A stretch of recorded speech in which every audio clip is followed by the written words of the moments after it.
Hello, hi, ನಮಸ್ತೆ ಎಲ್ಲರಿಗೂ. ನಮ್ಮ ಕುಂದಾಪುರ ಕೈ ರುಚಿಗೆ ಸ್ವಾಗತ.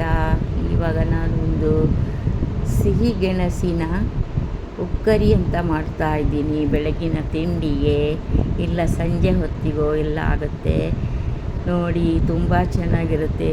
ಗೆಣಸು ತುಂಬ ಆರೋಗ್ಯಕ್ಕೆ ಒಳ್ಳೆಯದು. ಅದು ಹೇಳೋಕ್ಕೆ ಹೋದರೆ ಅದು ಎಲ್ಲ ಇದು ಶುಗರು ಮತ್ತು ಜೀರ್ಣಶಕ್ತಿಗೆ, ಕೊಲೆಸ್ಟ್ರಾಲ್ಗೆ ಎಲ್ಲದಕ್ಕೂ ಒಳ್ಳೆಯದಂತೆ. ಈಗ ಇದಕ್ಕೆ ಬೇಕಾಗೋ ಸಾಮಾನು ತೋರಿಸ್ತಾ ಇದ್ದೀನಿ ನೋಡಿ. ಸ್ವಲ್ಪ ಹಚ್ಚಿದ ಈರುಳ್ಳಿ, ಸ್ವಲ್ಪ 2 ಬ್ಯಾಡಗಿ ಮೆಣಸು, 2 ಹಸಿಮೆಣಸಿನ್ಕಾಯಿ ಹಚ್ಚಿ ಇಟ್ಕೊಂಡಿದ್ದೀನಿ. ಹಾಗೆ ಕರಿಬೇವು ಎಲೆ, ಹಾಗೆ ಕೊತ್ತಂಬರಿ ಸೊಪ್ಪು, ಜೀರಿಗೆ, ಸಾಸಿವೆ, ಆಮೇಲೆ ಸ್ವಲ್ಪ ಎಣ್ಣೆ ಮಾಡಲಿಕ್ಕೆ, ಅರಿಶಿನ ಪುಡಿ, ಇದೆಲ್ಲ ತೋರಿಸಿದ್ದೀನಿ. ಎಣ್ಣೆ ಹೀಗೆ ಒಂದೊಂದೇ ಎಲ್ಲ ತೋರಿಸಿದ್ದೀನಿ. ಸರಿಯಾಗಿ ನೋಡ್ಕೊಳ್ಳಿ. ಎಲ್ಲ ಹಚ್ಚಿ ಇಟ್ಕೊಂಡಿದ್ದೀನಿ.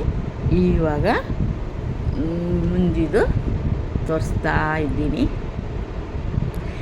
ನಮಗೆ ಈ ಗೆಣಸು ಹಾಗೆ ಬೇಯಿಸ್ಕೊಂಡು ತಿನ್ನೋದಕ್ಕಿಂತ ಈ ಥರ ಮಾಡಿದರೆ ತುಂಬ ಚೆನ್ನಾಗಿರುತ್ತೆ. ಒಂದು ಪಾತ್ರೆಗೆ ನೀರು ಹಾಕಿಬಿಟ್ಟು, ದೊಡ್ಡ ಗೆಣಸು ಮೂರಿದೆ, ಅದನ್ನು ನೀಟಾಗಿ ತೊಳೆದ್ಬಿಟ್ಟು,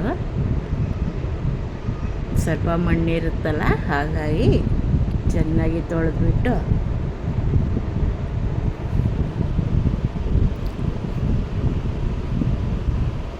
ಈಗ ಕುಕ್ಕರ್ಗೆ ಸ್ವಲ್ಪ ನೀರು ಹಾಕಿಬಿಟ್ಟು ಗೆಣಸು ಹಾಕಿಬಿಟ್ಟು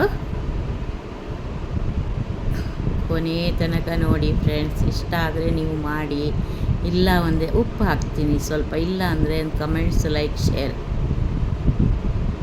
ಮುಚ್ಚಿಬಿಟ್ಟು 3 ವಿಶಿಲ್ ಹಾಕ್ತಾಯಿದ್ದೀನಿ. ಯಾಕಂದರೆ ಗೆಣಸು ದಪ್ಪ ಒಳಗೆಲ್ಲ ಚೆನ್ನಾಗಿ ಬೇಯುತ್ತೆ 3 ವಿಶಿಲ್ ಹಾಕಿದರೆ. ಸಿಟಿ ಮುಚ್ಚಿಬಿಟ್ಟು 3 ವಿಶಿಲ್ ಹಾಕ್ಬಿಟ್ಟಿದ್ದೀನಿ.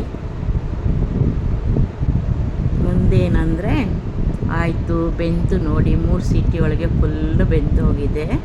ಇದನ್ನು ಸ್ವಲ್ಪ ತಣ್ಣಗಾಗೋಕ್ಕೆ ಸೈಡಿಗೆ ಇಟ್ಕೊಂಡು, ಆಮೇಲೆ ಇದೆಲ್ಲ ಸಿಪ್ಪೆ ತೆಗೆದುಬಿಟ್ಟೆ.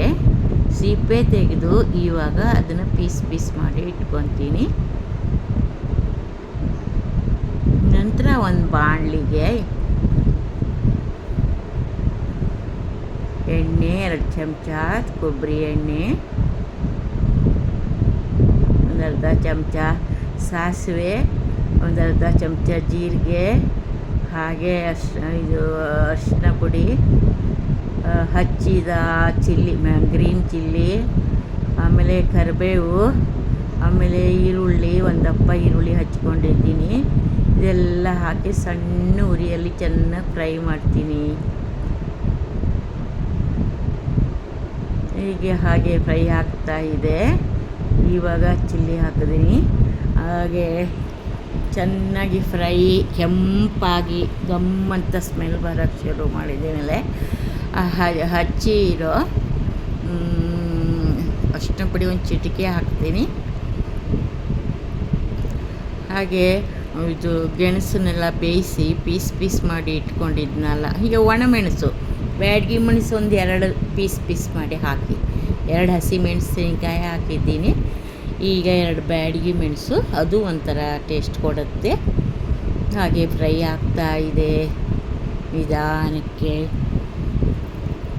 ಗೆಣಸು ತುಂಬ ಒಳ್ಳೆಯದು ಆರೋಗ್ಯಕ್ಕೆ. ಅದು ಭೂಮಿ ಮೇಲೆ ಮಣ್ಣೊಳಗೆ ಬೆಳೆಯುವುದು ಅಂತ ಚಿಕ್ಕ ಮಕ್ಕಳಿಗೆಲ್ಲ ಬಾಯ್ಲ್ ಮಾಡಿ ಕೊಡ್ತಾರೆ. ಸ್ವಲ್ಪ ಉಪ್ಪು ಹಾಕ್ತೀನಿ. ಇದ್ರ ಜೊತೆಗೆ ಮೆತ್ತಗೆ ಗೆಣಸು ಬೇಯಿಸುವಾಗಲೂ ಹಾಕಿದ್ದೀನಿ ಫ್ರೆಂಡ್ಸ್. ಇವಾಗ ಆಯಿತು, ಆಲ್ಮೋಸ್ಟ್ ಫ್ರೈ ಆಗ್ತಾ ಬಂತು. ಅದು ಎಷ್ಟು ಕೆಂಪಾಗಿ. ಇವಾಗ ಹಚ್ಚಿರೋ ಗೆಣ್ಣಿನ ಪೀಸೆಲ್ಲ ಇದಕ್ಕೆ ಆ್ಯಡ್ ಮಾಡಿ ಹೀಗೆ ಚೆನ್ನಾಗಿ ಉರಿಯಲ್ಲಿ ಗ್ಯಾಸ್ ಫ್ಲೇಮ್ ಸ್ವಲ್ಪ ಸಿಮ್ ಮಾಡ್ಕೋಬೇಕು. ಹೀಗೆ ಎಲ್ಲ ಒಂದಕ್ಕೊಂದು ಮಗ್ಚಿ ಚೆನ್ನಾಗಿ ಮಸಾಲ ಹಿಡಿತದೆ. ಹಾಗೆ ಒಂದು ಸ್ವಲ್ಪ ಕಪ್ಪ ತೆಂಗಿನಕಾಯಿ ತುರಿನೂ ಇದಕ್ಕೆ ಹಾಕಿ, ಕೊತ್ತಂಬರಿ ಸೊಪ್ಪು ಹಾಕಿಬಿಟ್ಟು, ಕೊನೆಯಲ್ಲಿ ಕೊತ್ತಂಬರಿ ಸೊಪ್ಪು ಹಾಕಿಬಿಟ್ಟು ಚೆನ್ನಾಗಿ ಮಗ್ಚಿಬಿಟ್ಟು ಹೀಗೆ ಮುಚ್ಚಿ ಇಟ್ಬಿಡ್ತೀನಿ.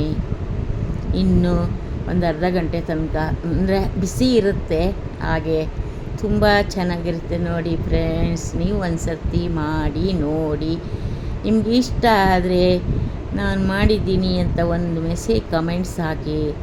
ಇಲ್ಲಾಂದರೆ ನಾವು ಮಾಡಿರೋದು ಯಾವ ಥರ ಇದೆ ಅಂತ ಕಮೆಂಟ್ಸ್ ಹಾಕಿ. ಓಕೆ, ಇನ್ನೊಂದು ಒಳ್ಳೆ ಬ್ರೇಕ್ಫಾಸ್ಟೊಂದಿಗೆ ನಿಮ್ಮನ್ನು ಮೀಟ್ ಆಗ್ತೀನಿ. ಅಲ್ಲಿ ತನಕ ಬಾಯ್, ಸಿ ಯು.